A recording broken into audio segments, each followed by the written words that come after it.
Hey everyone, welcome back to my channel. My name is Tamika and I am going to be finally doing my September wrap up.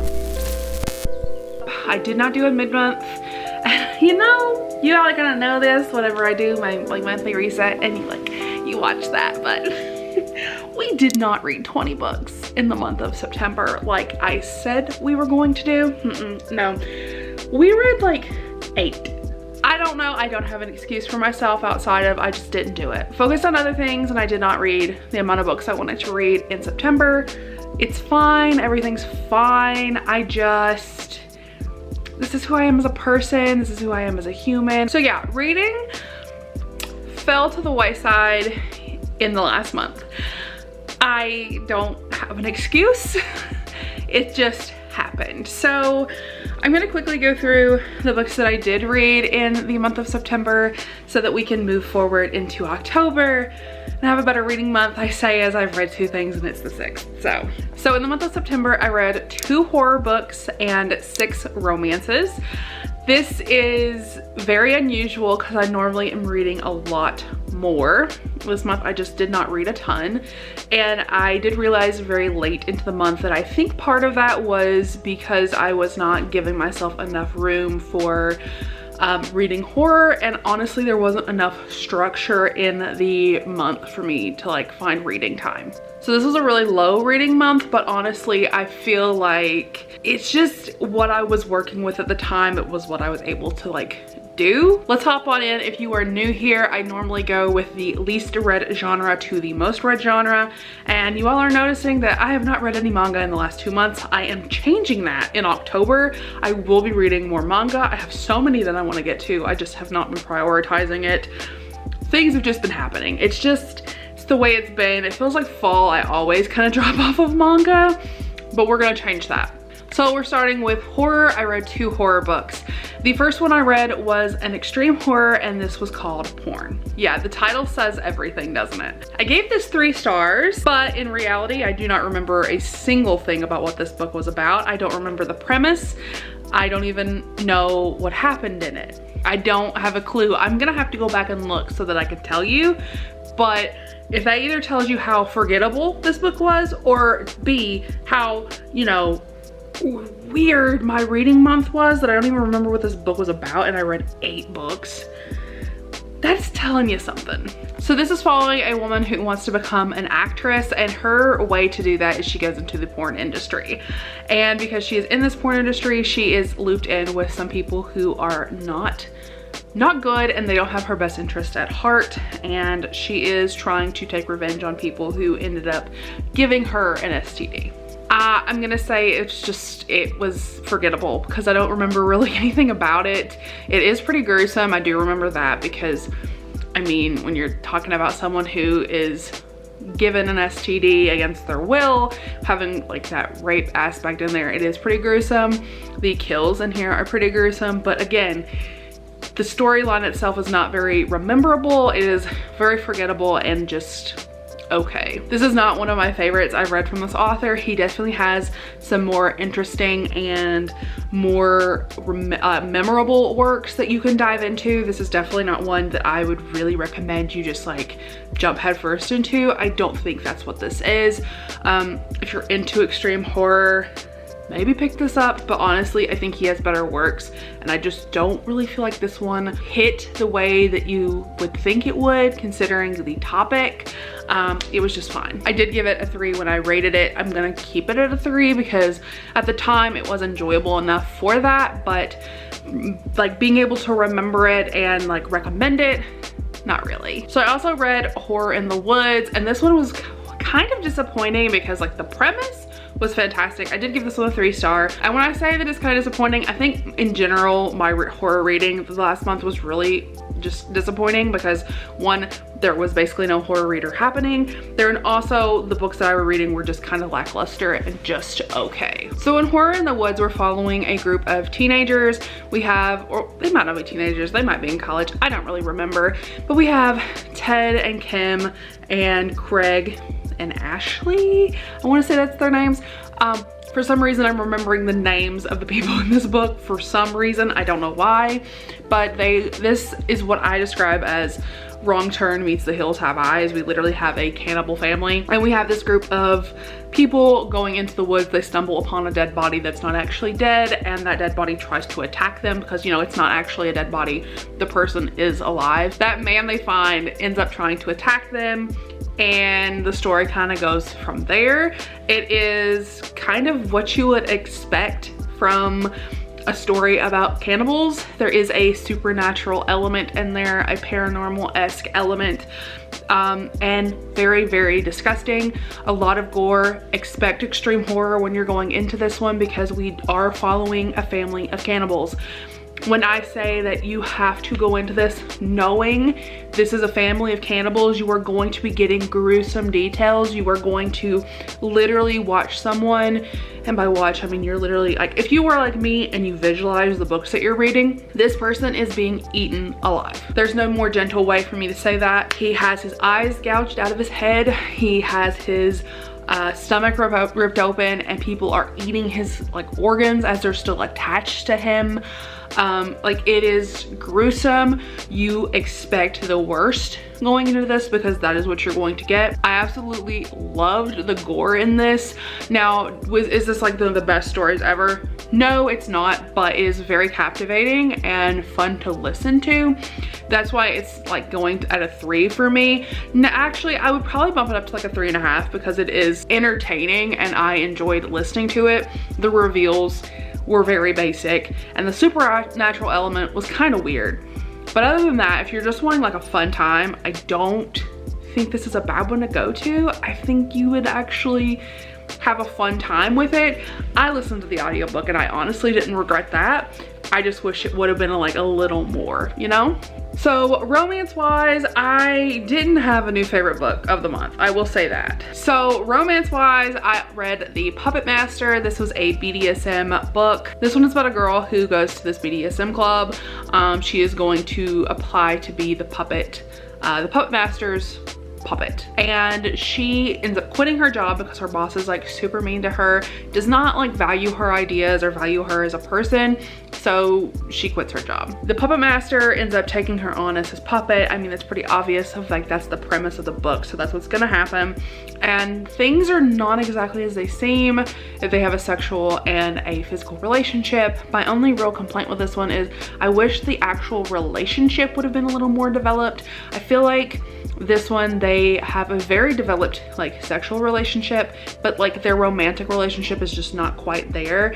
And if you're going to be selling me a romance, I need you to give me a little bit more between the relationship, because though I enjoyed them both individually, I enjoyed them sexually, I could not quite get on board with them romantically because I just couldn't see all those connections. I didn't feel like they built it up enough for me to believe it. Then I have Hate Me by AJade, which is one that I absolutely loved. I loved this book a lot. I absolutely love AJade. I gave this a 4-star. It's not an absolute new favorite like the other series she has, but it is up there. This is a taboo romance. It is a stepbrother, stepsister. We're following a girl who loses her father, and her father, at his funeral, her mother is already entertaining another man, and that man happens to be the father of her high school bully. They get together, they want to have this beautiful little family and, you know, act like they're perfect, but in reality, this dad is mad. He is absolutely mad. This dude that has been bullying her is not right. He has like things going on with him that are just not exactly what they should be, and like things are up. He is not good to her. He is very, very mean to her. He is toxic. She is toxic. They do not need to be together. He calls her stray. There's pain play in here. There is blood play in here. I mean, literally, they are so cruel to one another. That's all I've got to say. If you like any of those things, pick this up. You're gonna love it. Spicy. I also read The Office Party. This is by Whitney G. I know you all know who Whitney G is because I don't shut up about her. I love Whitney G. She writes some of my favorite novellas. So this one is an office romance between a CEO and a CFO. This is a Christmas romance, so you know, you knew that this was happening. You knew I was going to be talking about a Christmas romance in September because I usually start in July, but This is a Christmas romance. We have our CEO who makes everyone in the company go on this all expenses paid trip in December every single year, and it is like the Bachelor style. It's mandatory, you have to go, you cannot get out of it, you cannot use leave, and she tries to get out of it and they end up having a relationship. He finally admits his feelings for her, and that's only because she figures it out. She has like this like deadbeat boyfriend and he is not great at all, and her boyfriend accuses her of sleeping with her boss. She does have feelings for her boss. Her boss makes her go back home for the holidays. He books like the whole hotel that her family owns so that she can go home for the holidays and also still go on this trip with him. It's really cute. I loved it. I'm never not gonna love a Whitney G novella. Anyone gonna be shocked the last 3 books I'm gonna talk about are gay in some form or fashion? No. Y'all wouldn't know that I was gay because I keep acrylic nails. I gave this book a lot of shit because Liza made a pretty big oopsie where she was like, I'm gonna give my dog this gender and he's gonna be female. And she's gonna refer to this dog as female the whole time. The dog's name is Jace, might I add. We're at one point, he is no longer gonna be a female, he is gonna be a boy, and he's a boy the rest of the book. Now, this is just a big oopsie on her part. This is a duet that she's releasing. It is a Lizzie Borden retelling, dealing with cults and toxic relationships, and this one's step siblings. So if you don't like taboo, this is not gonna be for you. We have our 2 characters. So we have Ophelia and Cedar. Cedar actually had to run away from this cult that she was in because her family was gonna do some bad stuff to her. Like, she was gonna be in a really bad situation. So she runs away from home and leaves her sister Fee, and her sister ends up murdering her mother and her father with an axe. She ends up murdering them, and she goes to an institution, and then later Cedar actually comes and rescues her and takes her home with her. Fee is dealing with a lot of internalized homophobia throughout the entirety of this book. She is struggling so hard with her homophobia, with her internalized homophobia, not being able to really understand her attraction to Cedar, and also why Cedar would be attracted to women and what is happening when she sees Cedar with another woman.